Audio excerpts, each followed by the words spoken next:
l'âge de pierre.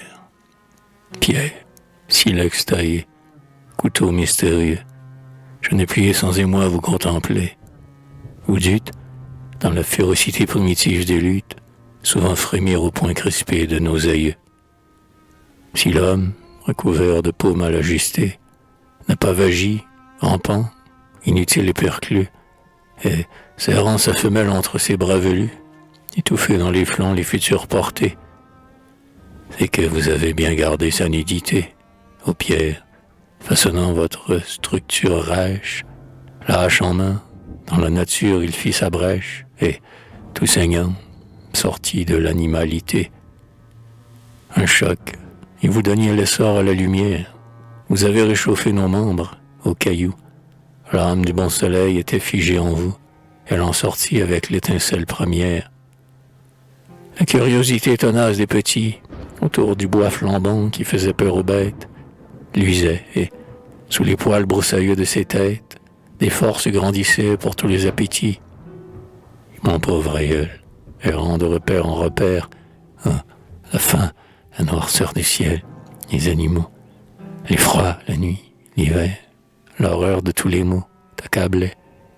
Oh, mon pauvre aïeul, mon pauvre père, ivre, les yeux perdus dans les pleurs et le sang, ta mère à vie, au flanc affreux de la nature, le roc, tu fis une arme avec cette ossature, du sol où tu n'avais marché qu'en te blessant.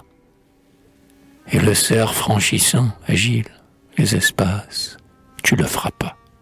Tu pris l'ours, tu mis aux abois, le lourd rhinocéros et le renne au long bois, et tu devins l'égal des dents les plus rapaces.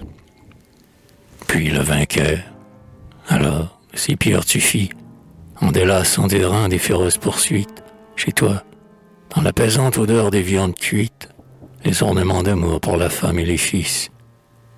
Cependant, est-ce vous, haches, flèches aiguës, vieux silex que je vois, bien soigné, bien clos, vous, taillé quand l'horreur gelait au creux des eaux, notre famille errante, aux époques perdues, étiquetés dans ces vitrines, vous dormez, et les fauves, nos vieux rivaux, au fond des sables, hâvent, traînent le cri des fins inapaisables, comme un écho de nos longs sanglots d'affamés.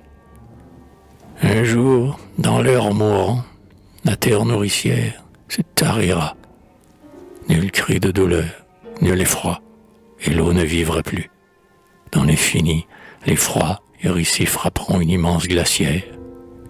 Alors, les pieux de bois durcis ne seront plus, et les rouilles auront dévoré les épées, aux rigides vigueurs des rivières trempées.